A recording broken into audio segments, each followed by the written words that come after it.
miracles na para sa akin ay tunay. Pero syempre, kung di naman naniniwala ibang tao, kanya-kanya pong opinion. Ito po nangyari sa akin, sineshare ko sa inyo kasi iniisip ko baka may ilang kababayan natin matutulungan nito, baka may sakit, nagpa-check up na sa doktor, sinabing wala ng pag-asa. Alam nyo, laging may pag-asa. There's always miracles. Kahit ako, doktor, hindi natin alam lahat ang pwedeng mangyari. Anyway, kwento ko lang sa inyo. Number 1, yung una nangyari, operating room. Minsan may nagsasabi, may tumutulong na anghel dyan. Hindi natin masabi kung tunay o hindi. Pero nangyari ito sa akin nung ako ay second year medical resident sa Manila Doctors Hospital. 1990s yun siguro, mga 1995 siguro. Ang trabaho ko noon ay cardiac monitor. So, yung merong mga inooperahan. So, pag inooperahan, ang trabaho namin bilang internist, tagabantay kami ng ECG. Kung mag-a-arrest ba yung pasyente, may mangyayari ba. So, kami magsasabi sa doktor, sa surgeon, or sa anesthesiologist kung may diferensya yung puso. Kasi, syempre, habang inooperahan Anyway, ang nangyari dito, may isang pasyente na naoperahan na siya, tapos na, okay na, tinatanggal na yung mga gamit niya. Tapos, all of a sudden, parang may nagbulong sa akin ng malakas May nagsabi na, tagilid yung pasyente na yan, i-intubate mo na. Sabi ko, ano ba to? Nahihibang ba ako? Bakit natin i-intubate yung pasyente? Okay naman. Maganda naman yung cardiac monitor niya. Tinitingnan ko yung hinga niya, parang okay naman. Hindi ko naman nakita ng bago yung kulay. Yung blood pressure, okay na. Pero may nagsabi, intubate mo yan. So, ang ginawa ko, malakas yung urge. Sinabihan ko yung anesthesiologist. Sabi ko, tingnan natin, baka may diferensya, baka kailangan intubate. Pero hindi ko alam kung anong reason, wala akong maipaliwanag. Ang nangyari, after mga 30 seconds to 1 minute, biglang nahirapan huminga yung pasyente. Biglang bumagsak yung pulse oximeter. Bumagsak mag-isa, hindi makahinga. In-intubate nga siya ng anesthesiologist. At maaga nga na-intubate, after ilang days, nabuhay naman yung pasyente. Minsan kasi ganun After the operation, baka nahirapan huminga, kaya na-intubate. So, nagtataka ako hanggang ngayon paano nangyari na nalaman ko o may nagbulong sa akin na kailangan ma-intubate siya kahit wala naman ako nakikitang senyales at that time. Anyway, that's one miracle. Marami pa ako nakikitang mga ganyan sa experience ko. Pero nakwento ko lang to para lang dun, malay natin makatulong sa inyo. May pangalawa din para sa akin, biggest miracle sa buhay ko, nakwento ko naman sa inyo. Kung di nyo alam, dumaan ako sa matinding depression. Okay? I had major depression. Yan, pag pinag-usapan ko, nababasa ang kamay ko Kaya ayoko nga pinag-usapan tong topic Nagbabasa yung kamay ko kasi naalala ko. So, nung bata pa ako, gusto ko talaga tumulong sa lahat ng mahirap, with world peace, save the world. Pero syempre, hindi mo magagawa. So, pagdating nung mga 25 years old ako, doon talaga tumindi. Nagkaroon ako major depression. 25 until mga, baka hanggang, ngayon halos wala na naman. 25 to 38 years old, naka-antidepressant ako. Sobra tagal. 13 years ako naka-antidepressant, Tofranil, Imipramine, 25 milligrams. Normally, antidepressant, 1 year lang Pero ako, buong training ko ng residency at cardiology fellowship, naka-antidepressant ako Tapos, at that time, ang tagal ko rin natapos ng college. Weird. Di ba college, 4 years? Ako, 6 years or 7 years ako natapos. Naawol pa ako. Dahil gulong-gulo isip ko, naawol pa ako for 2 years dahil hindi ako makasalita. Sinasabi nga lahat ng tao, Doc, si Willie, hindi nagsasalita yan.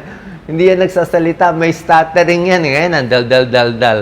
Madaldal lang ako, meron ako kailangan i-share. Hindi ko mapigilan sarili ko, kaya kailangan ko i-share. Kung hindi, tahimik naman ako Anyway, ang nangyari nito, I think, baka hindi to alam ng mga kapwa ko resident sa Manila Doctors Hospital. Nung third year ako na medical resident. Ako yung chief resident. At that time, ayoko naman maging chief resident. Ginawa akong chief resident. Sobra akong panic at that time. Kaya sobra akong panic. Dami ko iniisip. Daming gagawin. Pero hindi naman kaya nung katawan. Parang may... So, gulong-gulo ako isang araw. Panic kera na talaga ako. Biglang umalis na lang ako sa hospital na walang paalam. O ngayon ko lang sasabihin, tumakas ako na walang paalam. Pero wala naman na nasaktan pasyente. Paano? Meron naman nagbabantay. So, umuwi na lang ako bigla ng mga 11 o'clock din. Hindi ko na talaga kaya. Talagang lupay-pay na ako doon. Wala ako sa sarili ko. So, nagda-drive ako sa Ross Boulevard. Sabi ko, pampakalma, mag-open ng music. So, kinig ako ng music. Mahilig ako sa John Denver. So, kahit pinapakinggan ko yung music sa cassette, walang epekto. Sabi ko, wala, panic attack to. Tapos, pag ikot ko dyan sa may EDSA na, nahuli pa ako ng pulis.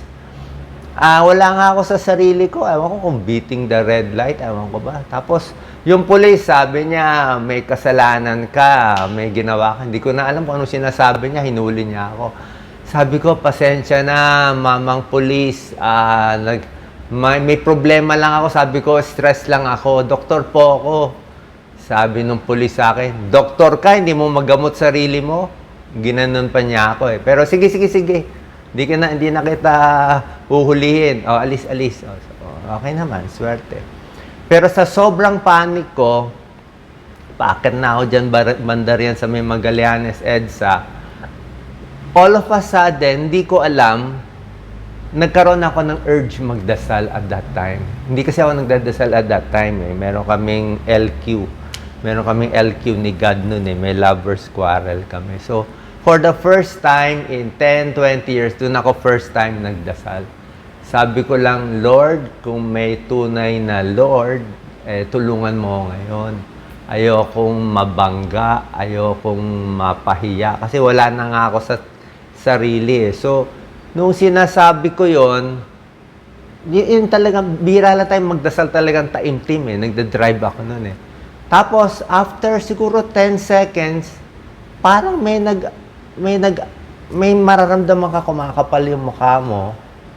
And merong isang bus nag-cut sa akin. Naghahanap ako ng bus. Mukha siyang ganito. Lumang bus, bulok. Walang tao. Basta bulok siya.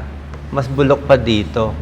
Tapos pagdaan ng bus, nakita ko dito sa bumper sticker niya, wala na ako mahanap na. Nakasulat doon, God loves you. So na-shock ako nung nakita ko, God loves you. Ito, God loves you.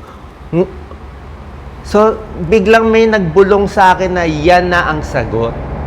Huwag nang matigas ang ulo mo. Huwag ka na magpakatalino na binasa mo na lahat ng philosophy.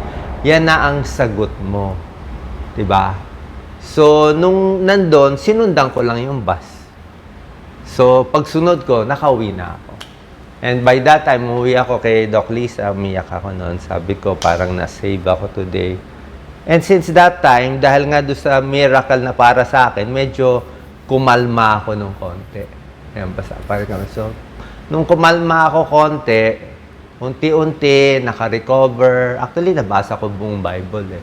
I read the whole Bible in 3 years. Mga 3 chapters in a day. Maganda po, wala naman problema.